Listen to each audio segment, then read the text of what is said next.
What up, YouTube? It's Two Fat Guys Pull Us, and before we get to our video, we wanted to let you know about our milestone giveaway for 1,000 subscribers. We are giving away an Amazing Spider-Man issue number 4. This is the first appearance of Silk, the original Sin tie-in. I'm sure everybody is familiar with this book. This is a CBCS 9.8. Oh, yeah. Yeah, so... Big boy. This book is much hotter than it was when we first bought it for the show. Yep, that's true. You insist on still giving it away, and I'm very happy to do it. You can tell that he is not. But anyway, we are giving this away when we hit 1,000 subscribers. Kick-ass, key issue, first appearance of Silk, is someone's going to win this book. So go ahead, hit that subscribe button, and let's get to the video, shall we? Nate, I have some disconcerting news. Oh, God. What's up? Just brace yourself, okay? Someone on this show is currently possessed by a demon owl. How did you find out? It's not, I just know that someone on this show is possessed by a demon owl. What's a demon owl? An owl with a demon in it. Okay. But the spirit of that demon owl has now possessed someone on this show. Okay. One of the two of us, then. Correct. Do you got any elaboration there, or just I'm gonna have to deal with knowing that maybe? No, you would have to ask a crucial question. What's a demon owl? No. Who's it inside of? What'd you say? Who is it inside of? What'd you say? To which person is No. You said a specific word. Who? Shit, guys, it's fucking Nate. Damn, I just didn't He's a want you to fucking catch demon me. owl. Get it? Because you catch birds. Got him. I got him. You've been playing too much Pokemon. Let's start the show. Please. What up, YouTube? It's Two Fat Guys Pull Us, and we have another new comic book day video for you for the week of March 23rd. Anyone? Itty bitty. But it may be small. But I believe there are some mighty books in this pull this week. So I totally agree. let's just jump into it. We always start off with our X-Men books, and we have Deaths of Wolverine, issue number 5. This is the end-all be-all book to jumping into Destiny of X.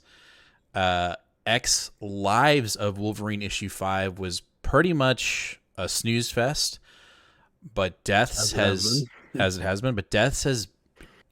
it's felt, and it looks like it's moving the plot forward, which is very intriguing.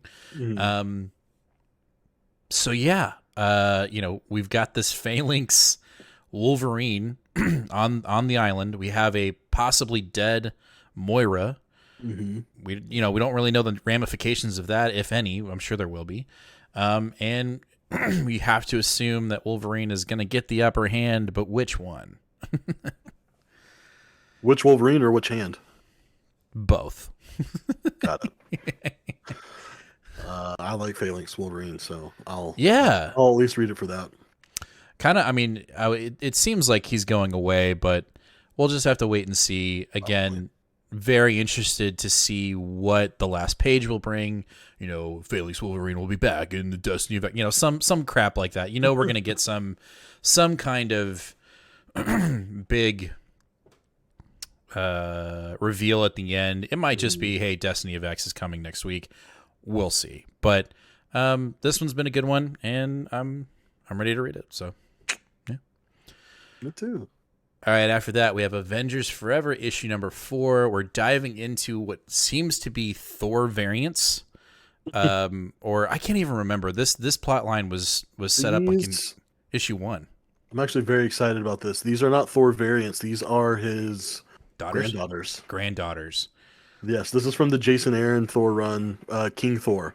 So that futuristic Thor, that's obviously going to be a alternate universe. That can't be the 616 because we see some wacky shit in there that no way that we could consider that full-time canon. But wherever they're at, these granddaughters are getting involved, and I completely forgot about that until just now, and now I'm 1,000% more excited for this issue because that's one of Jason Aaron's high points was their storyline throughout his. It was just a slow burn throughout his entire run.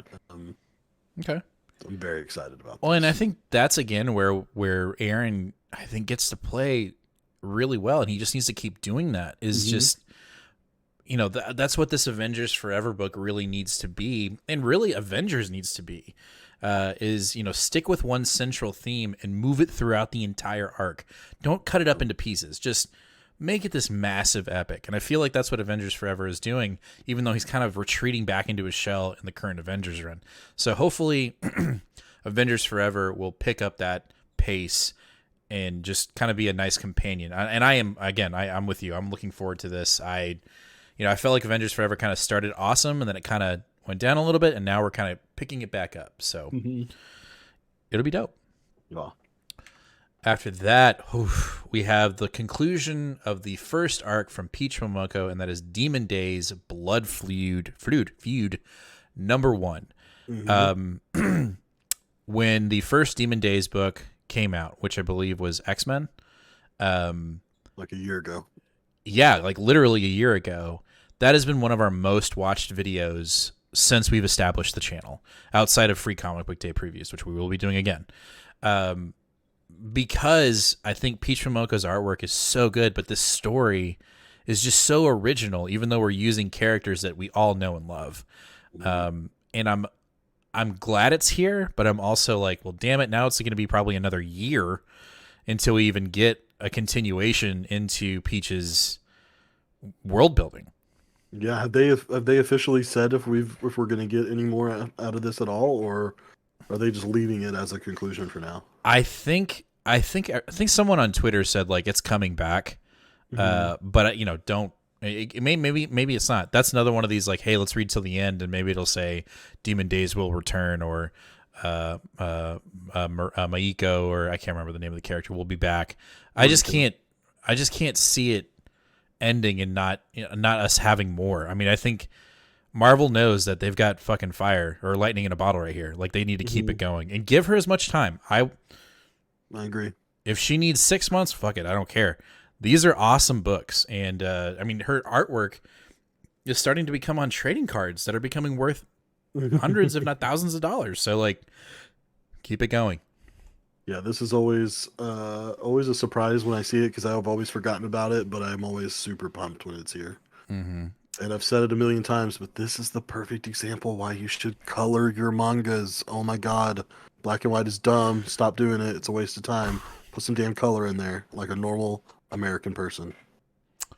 She's Japanese. All right, next up we've got. I know that was a joke. Devil's Reign X-Men issue number 3.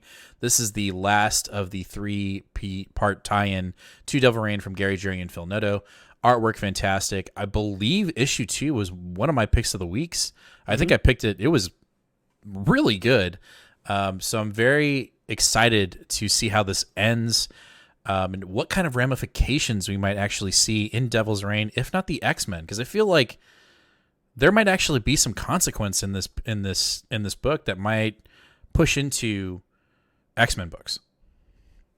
I would be very interested to see if that did. I think that would be good. Obviously, Emma has positioned herself as quite the authority lately, especially with the end of Inferno.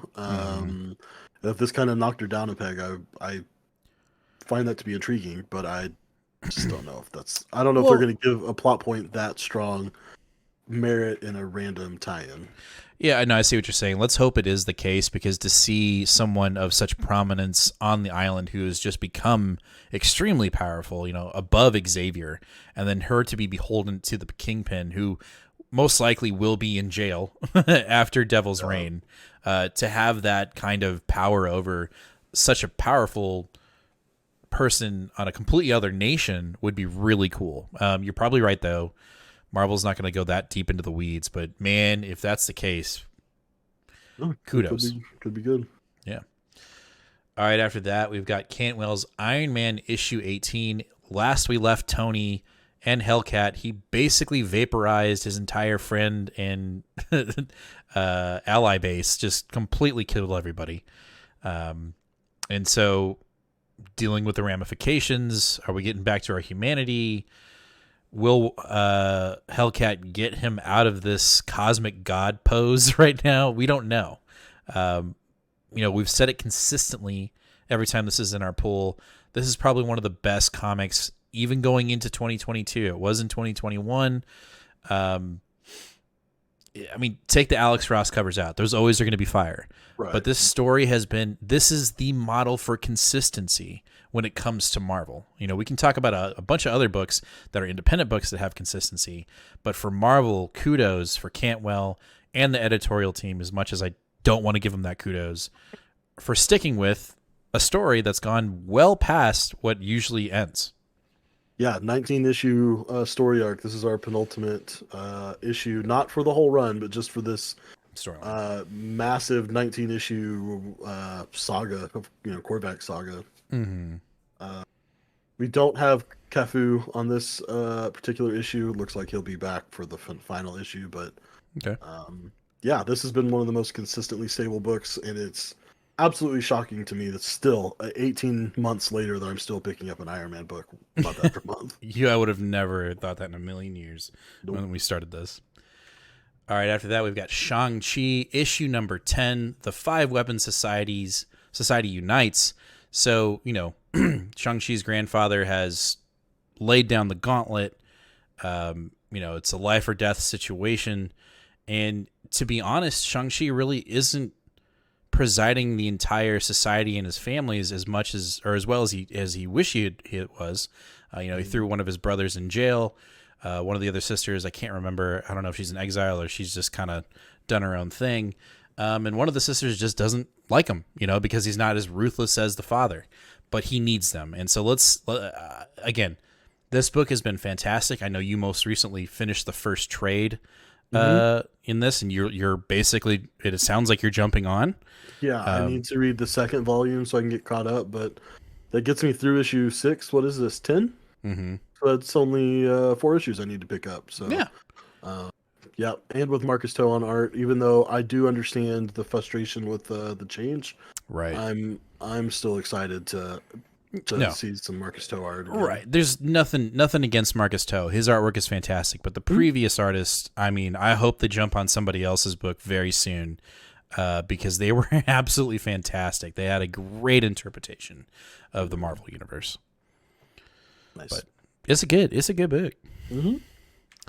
All right, we're jumping into DC with Action Comics 1041 Broken Bonds. Sounds like Soups is getting some power back, and we might actually see some action here. Yeah, well, when we last left off with this book, it seemed like Superman was able to find a source that he might be able to get some energy and get some relief, and then also at the same time, we've got Midnighter, in the background trying to pull off a daring rescue. And actually, I think this issue is going to be primarily focused on Midnighter. Okay. The subtitle of this issue is called The Midnighter's Tale. And someone had tweeted at Philip Kennedy Johnson and said something about, like, are we going to get to see what Midnighter's been up to this whole time? And he's like, just wait for 41. And so I think this issue is going to be primarily, if not totally, Midnighter. And I'm actually very excited about that. I've enjoyed him as a character.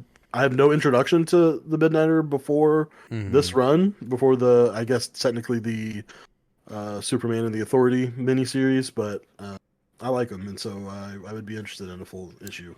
If I'm not mistaken, and you correct me if I'm wrong, isn't what Midnighter's about to do, isn't there going to be some actually shitty consequence? Like he may actually end the world or something like that?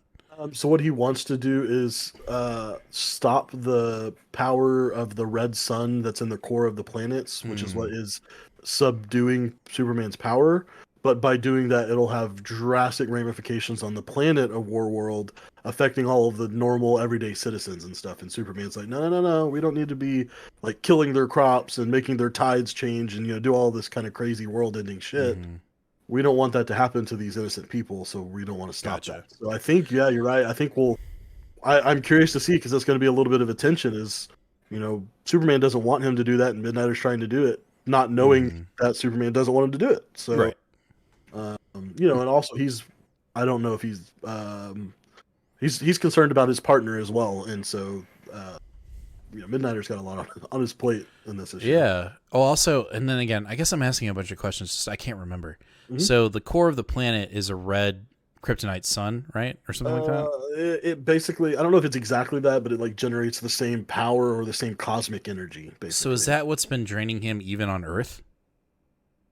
No, that's okay. But that's why he hasn't been able to just like break his chains and fly away here, because it's been so much worse. Even on Earth, he could still fly and shoot his laser eyes and all that stuff.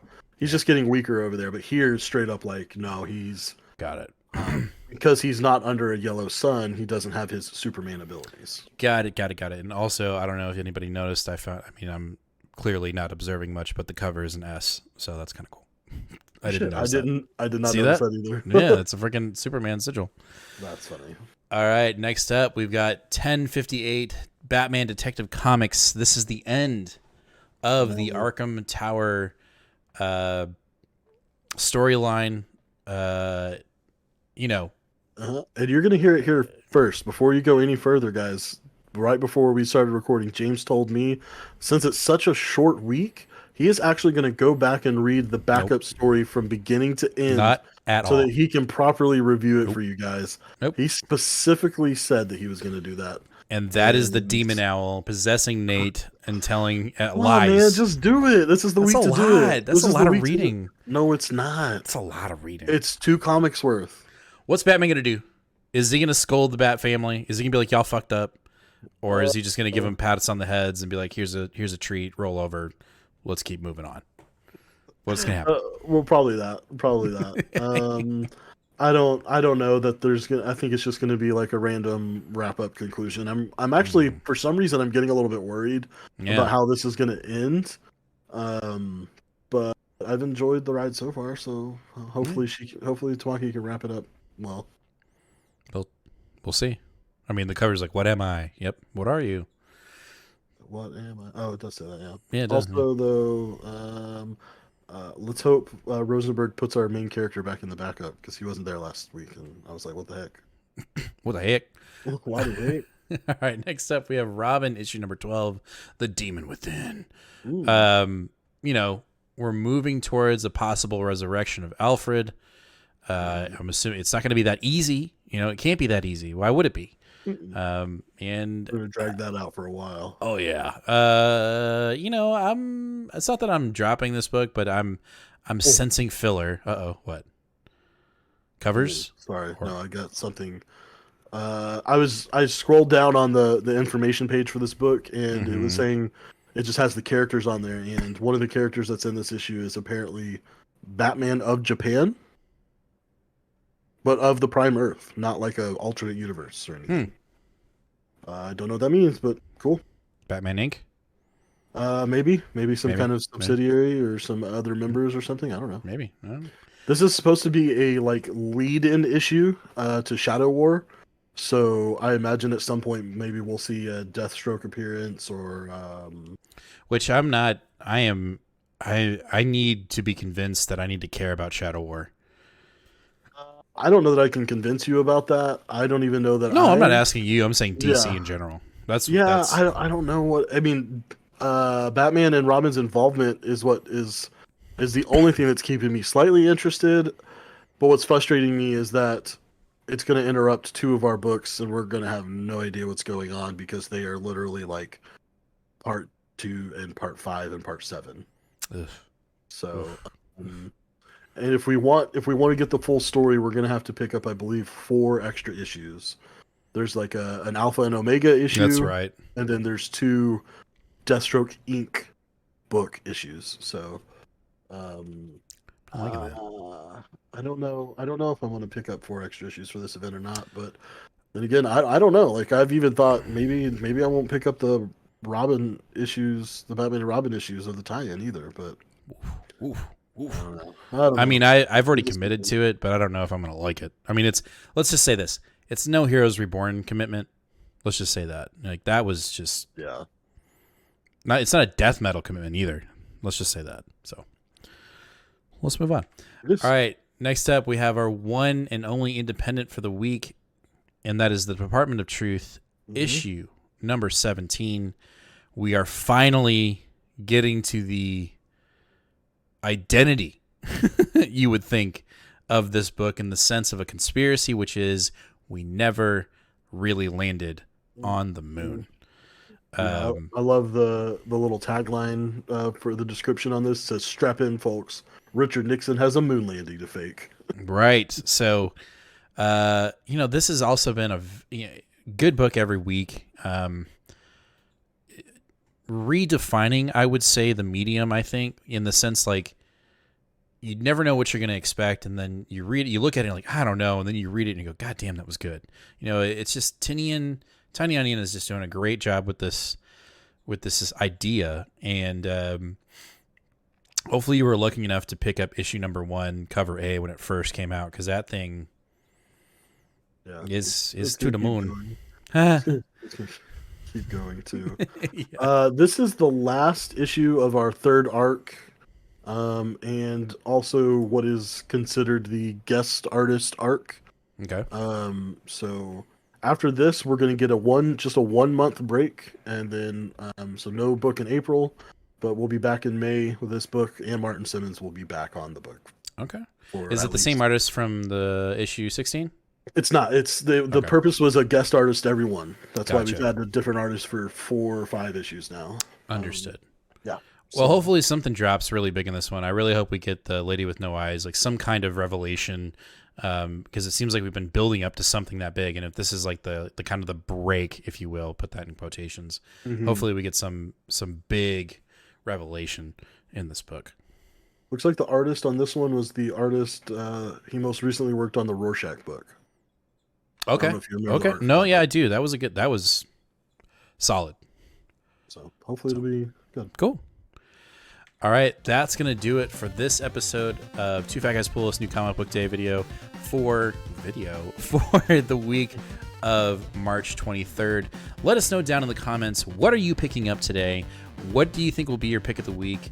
And, join us this Sunday, 8 o'clock Central Standard Time, here on YouTube Live. We're going to review all these books. There might be some extra ones in there. Who knows? Join us then. Make sure to hit that subscribe button, click that bell, or ring that bell, give us a like. It's very important that you do that for us, please, because we are in the middle of a milestone giveaway at 650 subscribers. We're giving away a slab, a Daredevil issue number 2, number 25, or issue number 2, issue 25, second printing, first appearance of Elektra as Daredevil, and then as you know from the beginning of the video, we're giving away that Amazing Spider-Man issue number 4, first appearance of Silk. It's gonna happen, guys. We want to get it to at the end of 2022. Let's hit that 1,000 subscriber milestone and push into 2022 or 2023 with new goals and new things to give away, because we want to do it. So we'll see you guys in the next one. Read more comics. Later.